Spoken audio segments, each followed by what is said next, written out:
Welcome to Smart Franchising with FranSmart. I'm Dan Rowe, and I've masterminded the ascent of local favorites to global dominators. This isn't your usual get-to-know-you chat. We're diving deep. We're revealing the raw truths about franchise wealth building. With over 30 years in the trenches, I'm spilling it all. If you have an appetite for unfiltered tales and the hidden blueprints of franchise prosperity, buckle up. We're diving in.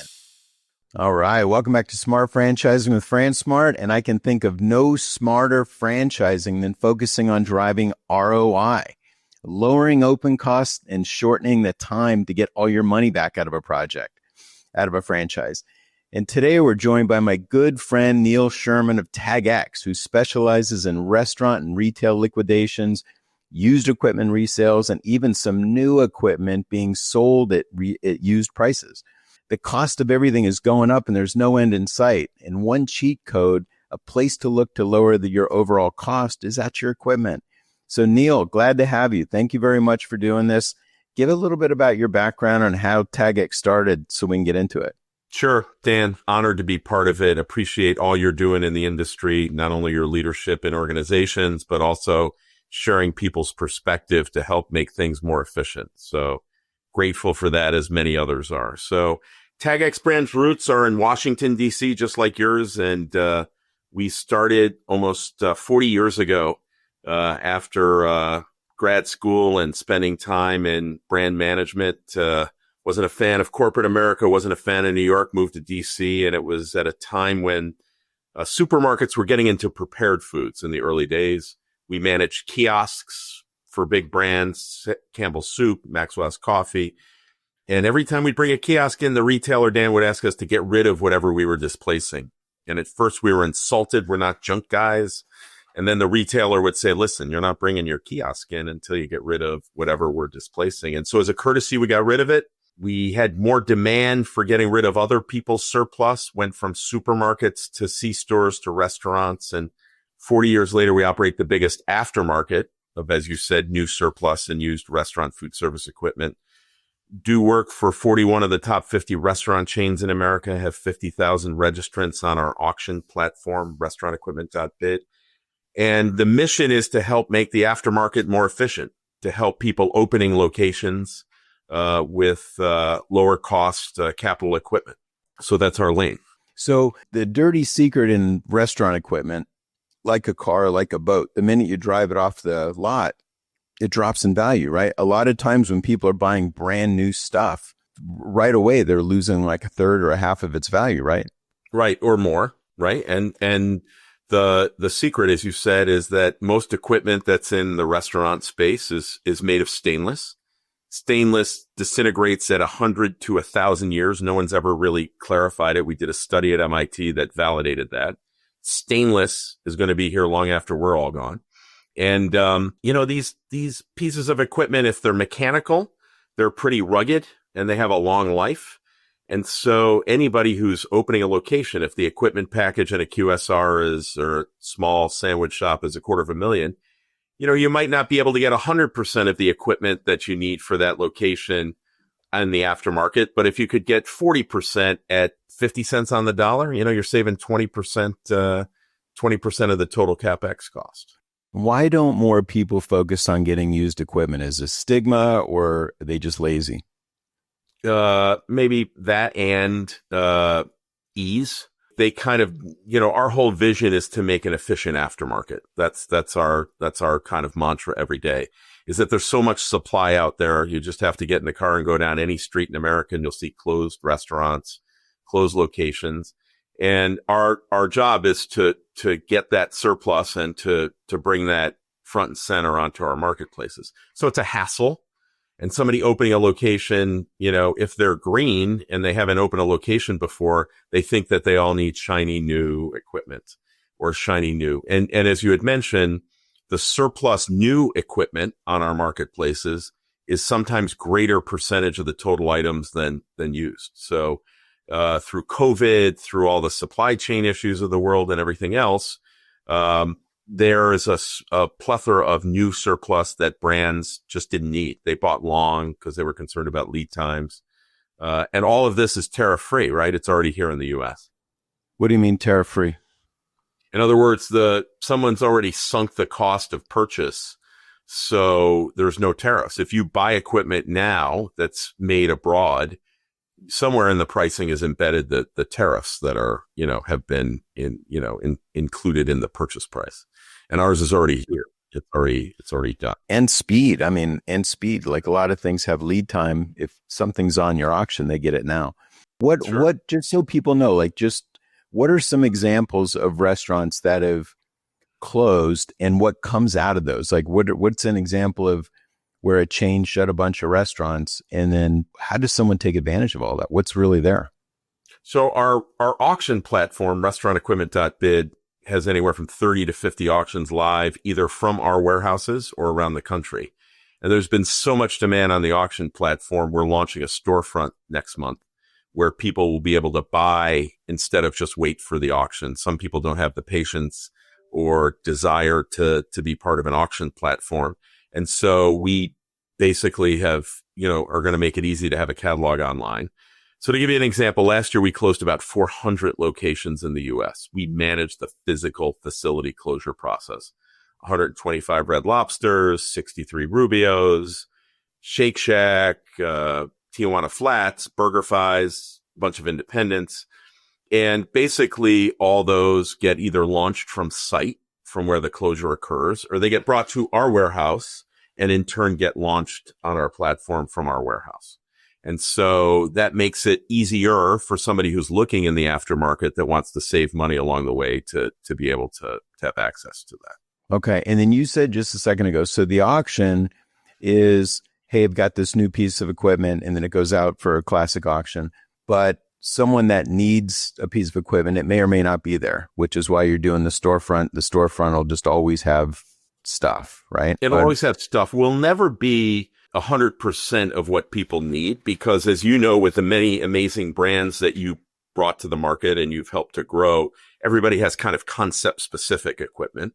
So we may not have things that are concept specific to a given brand, but there are other things that are bread and butter things that are always used in the restaurant space. Stainless tables, prep tables, refrigeration, cooking equipment, pizza ovens, you name it.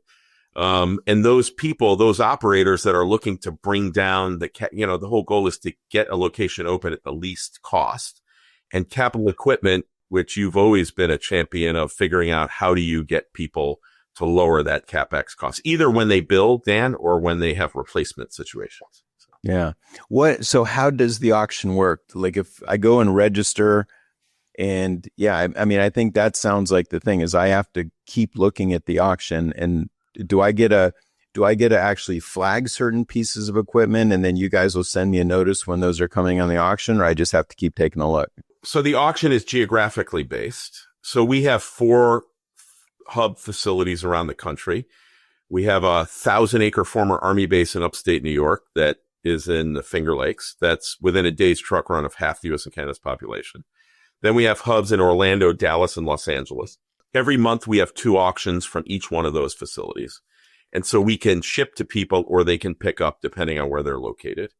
In addition to that, we have remote auctions that are, I think currently there's maybe 25 or 30 of those around the country.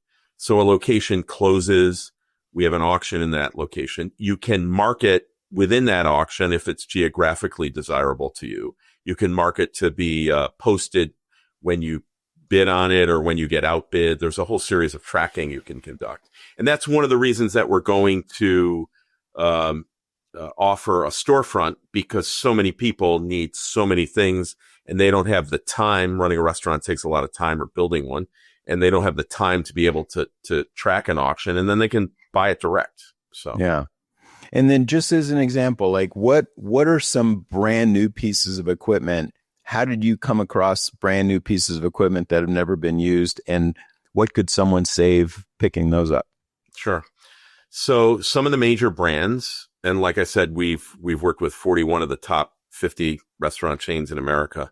Some of the major brands have initiatives to test things, not just restaurants, but also C-stores and supermarkets. And they test them, and they maybe bought long to test it in 50 or 100 locations, and it didn't work out.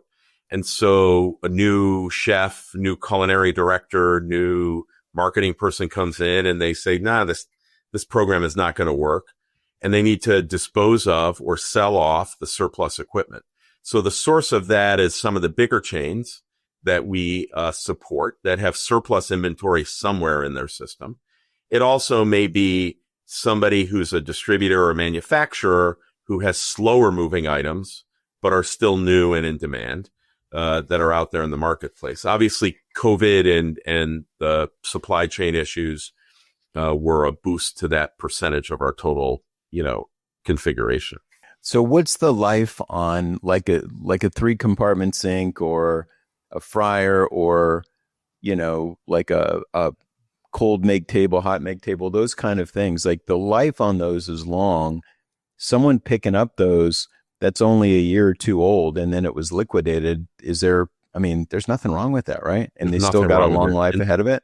Yeah. In fact, some chefs will tell you you're a leader of the Culinary Institute of America and the National Restaurant Association. Great chefs will tell you oftentimes the older equipment is produced more structurally sound, and they prefer it to the newer items that may have thinner grades of stainless. And so a mixer, a Hobart mixer, which is a blue chip item, it can last 20 or 30 years. And so as long as you're comfortable with scratch and dent, which is kind of a term of art of the industry, as long as you don't mind a scratch in the back of the house. And by the way, who cares about a scratch on a piece of stainless or a prep table or a sink? But if you can save 50 cents on the dollar, it's a pretty sizable approach. And good operators, good independent operators are looking for those opportunities every day. Yeah, especially emerging brands. Like when we launched Five Guys, most of the first dozen or so new Five Guys locations were conversions, like most of them. And it's sort of a way to cheat at lower startup, higher ROI. And definitely if you're doing a conversion and picking up some of the equipment that you need in the aftermarket, like that's really the way franchisors should think more about that. Because at the end of the day, if you want to sell a bunch of franchises, you better have happy, motivated franchisees building more stores. And one of the ways that you can do it is not requiring them. Like I remember at some point, Five Guys got to the point we took over a Burger King, and it was a newer burger. The first one was a McDonald's on an end cap. We converted that for next to nothing. We literally told the contractor, don't move a light socket, don't move a counter, don't move anything. Afforded us to open up cheap, right? We opened up cheap, got profit real quick. I think it was our third franchise where we took over a Burger King that was only a couple years old. They made us gut it to the nub, right? So franchisors at some point change. But in the beginning, the whole reason Five Guys went as fast as it went is you had these really good numbers, top line and bottom line, over very low startup cost, right? So like, I think more franchisors should be focusing on this. Certainly the franchisees or independents should be focusing on this, but how could a franchisor work with you? Could they say, hey, Sharm, here's our list of all the FF&E and smallwares and blah, blah, blah, blah. Or like, can you see a way for a franchisor to partner with you so that they're proactively getting looks for their franchisees? Well, you've been always a champion of our cause and a champion of your guys' franchisors and franchisees opening up for a lower cost. So you've always been a cheerleader for that. But the mindset oftentimes of the franchisor is very formulaic in their mind and don't realize that if they reduce their CapEx cost by X, it would just accelerate their expansion, to your point of the early days of Five Guys. The second area that is a big opportunity, which generates a return, is when franchisees, franchisors, other independent operators take over second generation locations. And those second generation locations have equipment, smallwares, furniture, fixture, decor that they're not going to use in their concept. We can come in and help them monetize that. So we're not just a source of equipment. We're an avenue for them to monetize assets that they're not going to use in their concept. So if they call us, we can do an auction from site. We don't have to move it. We can launch it in a matter of hours, and we manage everything related to it. We can help them document it. We have an app that documents it. We market it, promote it, close it, collect, and then schedule one narrow window of pickup so they can get right away into construction in the second generation. We're doing, a bunch of TGI Fridays now in the Northeast that other concepts are coming in to take over. So maybe 30% of the items, Dan, don't need to be part of this new concept. And so we'll come in, document it, launch it. They'll generate dollars instead of paying a contractor to dispose of it. And then on the flip side of that, the franchisees may have an opportunity to buy on our platform a subset of their FF&E list, to your point, that is prescribed for them. And most of the items, unless you get into the big brand QSRs, the McDonald's of the world, the Burger Kings, those guys, are not really, nothing is really concept specific, right? It's basically 3-compartment sink's a 3-compartment sink. Yeah, it is. And now, there's all sorts of people franchisors that want everybody to buy everything from them, including the capital equipment. But at the end of the day, it benefits the brand to have more locations to launch at a lower cost to start up, and it benefits everybody. So we can help people with surplus. By the way, we can also not just people that are taking over second generation locations, anybody that has surplus, whether it be one item or an entire location, whether it be we're doing a rollout now of 3,000 locations nationally that they're changing their concept, and we're bringing all that equipment in to help them monetize it instead of them paying somebody to dispose of it. We're also green. It wasn't the intent of the business, but we keep things out of landfills. And so we feel pretty good about that as well. So you should. That's an extra marketing. You drop a pebble in the water, you get a lot of rings. That's an extra ring for you. Right. What are the tax benefits of buying used? Like if somebody's already fully depreciated something and now it's on the aftermarket, what does the new buyer get? Well, the new buyer buys it with the cost basis of what they paid for it. So they can start depreciating it from $1 of whatever they paid for it. So regardless of who depreciated it before, if they're buying it on our site for $100, they can then depreciate it over 5 years, 7 years, whatever they choose to do, or expense it, whatever they choose to do along the way with the equipment. Yeah, and I don't know why I'm thinking about this, but what are there financing options available for someone buying used equipment and service contracts that they can get on used stuff? Right. So the answer is yes. We have been asked for a long time, and it's probably in our next 12 to 24 month strategy to offer financing and offer service on the equipment. But for the most part, we're not talking about heavily technology based equipment, right? So the equipment that we have is something that is, available for people who can basically put it into action immediately or with some minor technical adjustments or temperature or things like that. I just wonder, like, if someone's getting an SBA loan, or usually you have to show the use of funds. So showing a use of funds of used works just as well as new, right? I suppose it would. You still have all this, 100%. All the specs. Okay. Yes. It's 100%. What's the weirdest thing you guys have actually disposed of and sold? In the food space or the non-food space? Anywhere. It's weirder, the better. So I don't know if I ever told you this, but the governor of Maryland was a guy named Ehrlich. And he came into office and he said he was going to cut all the fat and everything else. It turned out there was a state yacht, and there was a state jet, and they were at Thanksgiving. And they said, listen, we got to get rid of this. We said it'd be gone in the first year. So we launched both on eBay. We sold the governor of Maryland's yacht, the governor of Maryland's jet on eBay. The other one is we were brought in by a company that was managing hospitals, and we sold a morgue. Oh my God. They call it a meat locker, but it's not, it was used for people that sadly, passed. And so that we sold that at a hospital. So, do you remember how much the morgue went for? Not a lot. I don't remember. It was more they were destroying it. The yacht was a steal, and some cosmetic surgeon from Baltimore bought it for like $500,000. But it had a great history of it. It was, I don't know, it was somehow linked to the Kennedys. I don't really remember all the details. Well, if you have a cheap airplane, make sure you let me know. Yes, I will. But I think the airplanes we would have would not necessarily be in the lane of your next generation of jet. Yeah. So now let's talk about you as a resource for people that have equipment or want to get rid of stuff. Because I think like right now, you just think about finding someone to take it away. You write off the cost and then you pay someone to take it away. How are you a good option for that? So we have 100% of the US and Canadian coverage. So if you have any equipment in your back room in any condition, whether it be new, surplus, used, whatever, whether it be one item or a location, or whether it be items across the U.S. We have a mechanism now with our app and our online marketplace auction platform that we can launch it. Today, I think we had 3 auctions closed that were 1 or 2 items.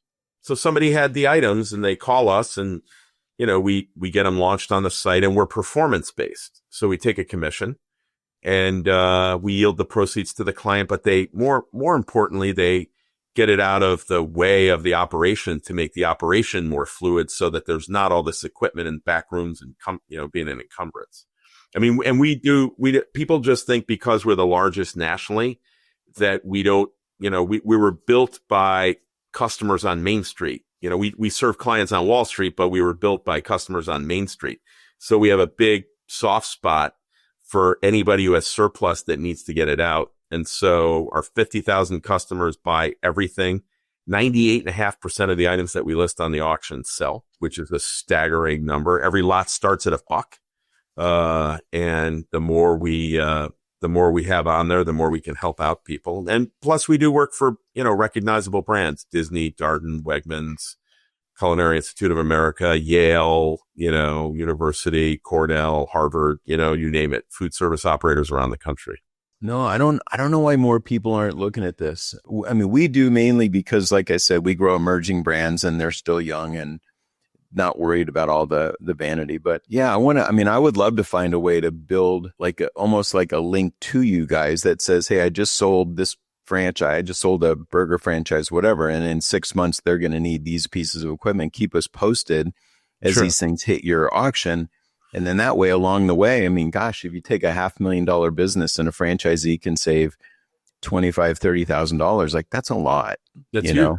And we'd love to do that. We'd also love to help your guys that are getting going, or people that are already operating, generate dollars on things that are dormant to them. So as chains or brands or even independents change their operating protocols and don't need certain equipment, we can help them generate a return on those. And those are dollars that, can benefit their working capital. So we can help anybody, not just taking over second gen, but anybody that has equipment, anybody that has surplus. Everybody has it, Dan. It's a universal thing. It's like back rooms. So yeah. And you guys are in every market in the country, right? 100% of the US and Canada. Yeah. Wow. That's great. All right, man. Where can people find out more about you? So I'll give my email and my phone number, and anybody who's listening can certainly call me. A friend of Dan Rowe is a friend of mine. A listener of Dan Rowe is a friend of mine. So it's nsherman, SHERMAN, at tagxbrands.com. That's TAGEX and the word brands, plural.com. And my phone, can I give my phone number on the Frank Smart Hour here? You're married, though. You're married. Yeah. 585-259-6353. So that's cool. 585-259-6353. And it's tagxbrands.com or restaurantequipment.bid. So we appreciate it. Dan, thank you for all you're doing to make things in the chaotic world, giving some clarity in the world of food service and restaurant chaos. Well, I think this is going to help. I really appreciate you taking the time to explain this, and it's an amazing resource. And I personally want to do more deals with you. So appreciate you coming on and sharing. So I'll talk to you soon. Thanks, guys. Thanks, Dan.